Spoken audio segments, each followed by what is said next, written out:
हत्तीन कबूतर यांच्यानंतर आता राजकारण तापलंय ते भटक्या कुत्र्यांच्या मुद्द्यावरून। भटक्या कुत्र्यांमुळे होणारा त्रास लक्षात घेता सर्वोच्च न्यायालयाने दिल्ली सरकार, MCD, NDMC आणि NCR मधील प्रशासकीय यंत्रणांना शहरातील रस्ते आणि गल्लीबोळांना भटक्या कुत्र्यांच्या जाचापासून मुक्त करण्याचे आदेश दिले। या सर्व ठिकाणांवरून भटक्या कुत्र्यांना हटवण्यात यावे आणि डॉग शेल्टर होममध्ये ठेवण्यात यावे।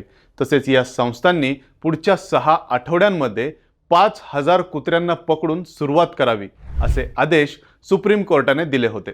तसेच या कामात कुठली व्यक्ती किंवा संस्थेने अडथळा आणला तर कोर्टाला सांगा, कोर्ट त्यांच्यावर कारवाई करेल असा सक्त इशारा सर्वोच्च न्यायालयाने दिला होता।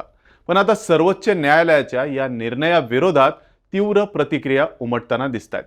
एकीकडे कोर्टाच्या या निर्णयानंतर महाराष्ट्रातील भटक्या कुत्र्यांचा प्रश्न कधी सुटणार असा प्रश्न विचारला जात असताना आता दिल्लीत कोर्टाच्या या निर्णयाविरोधात तीव्र प्रतिक्रिया उमटत असून अनेक प्राणीप्रेमी लोकांनी आणि प्राण्यांसाठी काम करणाऱ्या संस्थांनी याला विरोध केलाय। तसेच राहुल गांधी, प्रियंका गांधी यांच्यासारख्या अनेक नेत्यांनी सुद्धा यात त्यांचं मत मांडलंय। तर या प्रकरणाची वाढती गंभीरता लक्षात घेता याबद्दल सर्वोच्च न्यायालयाचे सरन्यायाधीश भूषण गवई यांना माहिती देण्यात आली असल्याचं सांगितलं जातंय। त्यामुळे या प्रकरणात पुढे काय होणार हे आता पाहावं लागेल। पण तुर्तास यावर तुमचं मत काय ते कमेंट करून नक्की सांगा आणि सोबतच ऑनलाईन नेताच्या पेजला फॉलो करा आणि आपल्या YouTube चॅनलला सबस्क्राइब करायला विसरू नका।